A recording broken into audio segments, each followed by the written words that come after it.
Welcome back. Now, what do you think of the Made in Nigeria drive? Yes, what is your take on the debate in the Senate? Reach out to us through any of our platforms showing on the screen and let's have your position. Now, let's take a report on some other motions that were considered in the two chambers. One motion considered in the National Assembly during the week in the House of Representatives is urging President Muhammadu Buhari to implement Section 42 of the Fiscal Responsibility Act, which mandates him to set limits for consolidated debt of the federal, state and local governments. In a motion put forward by the chairman of the House Committee on Banking and Currency, the House is urging the President to take action on the matter within the next 90 days. The House believes different tiers of government have shown indiscretion and recklessness in the borrowing process due to the non-implementation of this section of the Act. The House observes that since the coming into force of the Fiscal Responsibility Act in 2007, no president has complied with the mandatory requirement to, within 90 days, set overall limits for the amount of consolidated debt of the federal, state, and local governments. The House believes that the main intention of the Act is to ensure that no tier of government borrows when it is not necessary for it to do so. And if it must resort to borrowing at all, it must be for a verifiable venture and must exhibit a capacity to repay. The House is concerned that failure to refusal of successive governments has in the main been responsible for the debt profile of all tiers of government, which have shown indiscretion and recklessness in the borrowing process and actual utilization of the borrowed funds, which have worsened the economic profile of most states.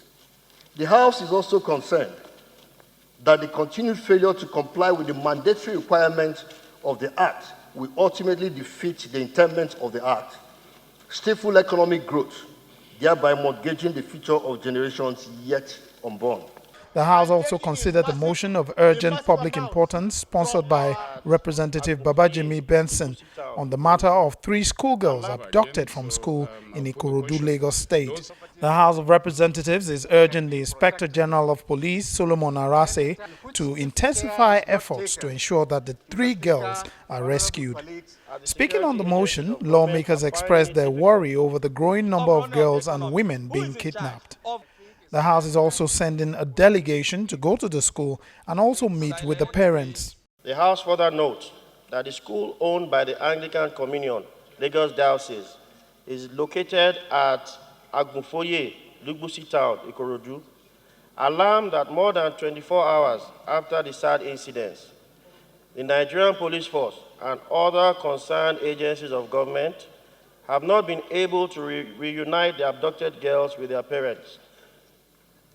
Further worried that the incidence of insecurity in Ikorodu Federal Constituency is becoming worrisome as the security agencies of government are finding it difficult to protect lives and properties in the said constituency.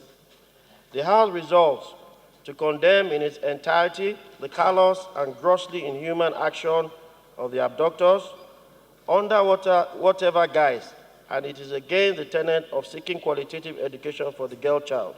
In a bid to assist the federal government in exploring other sources of revenue, the House has urged the executive to undertake a comprehensive audit of all government sources of revenue. The House says this will enable the National Assembly track these sources for the purpose of making appropriate budgetary decisions. The House says the report of the audit carried out by government should be submitted to the National Assembly within the next 90 days. The House is concerned that little regard has been paid to other veritable sources of revenue, thus diverting the attention of the appropriate institutions and agencies of government from focusing on these other sources.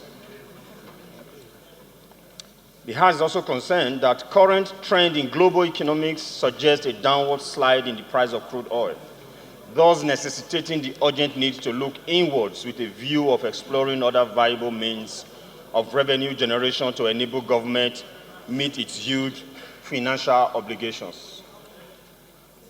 The House is convinced that if an effective audit of the various sources of revenue generation is done, It would assist the federal government to explore and exploit those other sources and also enable the National Assembly to track those sources for the purpose of making appropriate budgetary decisions.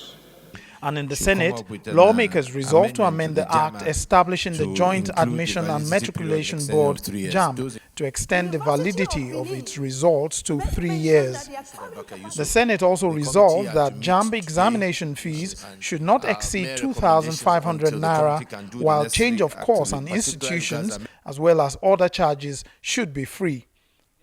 The Senate approved these recommendations after lawmakers considered a report by its Committee on Tertiary Institutions and TED Fund.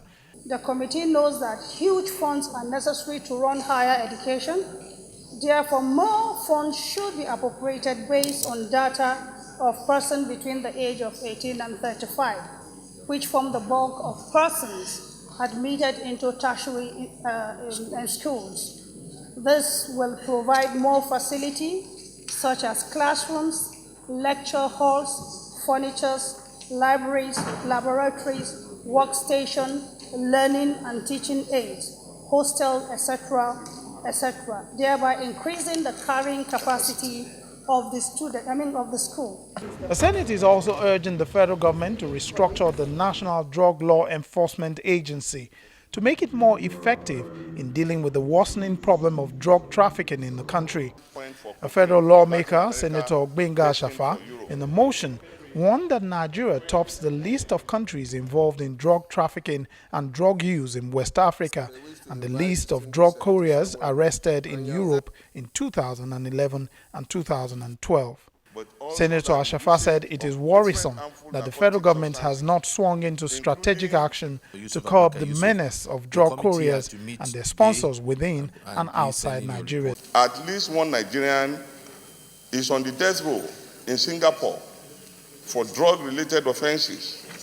But the situation in China, which also punishes drug trafficking with death penalty, is alarming. 2 Nigerians were executed in China in April 2015. But 120 other Nigerians are still on the death row for drug-related offenses. Further aware that drug trafficking is not only a challenge in the international sense of the word, but also that the usage of different harmful narcotic substances, including the abuse of prescription medicines by different demographics of the society, particularly the youth, constitute a major problem in our country. Now, for some activities that took place in committee rooms, one major issue tackled is the recent sack of vice-chancellors of federal universities. Here's the report. Last week, the House of Representatives passed a resolution to investigate government's decision to remove the vice-chancellors of 12 universities in the country. To help the House in its mandate, the Minister of Education appeared before a committee of the House. The minister says government's action is legal as there is no law backing the establishment of the universities. Speaking legally, you can say the appointments predated the law, so it couldn't have been because of the law that they are in existence. And without a law in place, that power reverts to the visitor, and that is why the visitor exercised the power and appointed new ones. The lawmakers disagree with this position. For you to say there is no law governing these universities really takes us by surprise because we knew that we passed the Establishment Act of the 12 universities, which all were signed by former President Jonathan. President Obasanjo commissioned the Universal Basic Education in Sokoto on the 30th of September 1999. It was in 2004 that the act came into existence. But that did not nullify what was done from 1999, from that 30th of September to 2004. The lawmakers then focused on the process of nominating the new vice-chancellors for the universities. The president went to the place and chose by himself. It must have been a recommendation from some quarters. The importance of that, sir? The importance, what we are saying is that did the president, and let us use the constitutional word here, the visitor, did the visitor went personally and pick those that were appointed? It must have been from a recommendation from some quarters. So I think We want to know, yeah. the president has many sources of recommendation. I'm sure the party must have given him some names. I'm sure he must have got some names from, certainly not from the Ministry of Education, but I'm sure the party has given him names. The party has been given names. Yes, I mean, he has to take care of the political, this thing. Huh? Look. The lawmakers were not satisfied with the position of the minister. And a member of the House of Representatives Committee on Public Accounts, Representative Kehinde Odeneye, met with a delegation from Action Aid and the European Commission. They spoke on areas of collaboration. We will be looking at all this, and from our questions to you, we also want to get more enlightened about the efforts that EC, European Commission, is putting into this, and as it's affecting the whole of European countries and their companies, various companies over there, and the Parliament as well. We want to share ideas as to what are those things that the Parliaments over there are doing, and we should also be looking at doing here, so that there will be synergy and the benefits will not be one-sided. Meanwhile, the House Ad Hoc Committee probing the award of railway contracts from 2010 to 2014 is still at work, meeting with different agencies and individuals.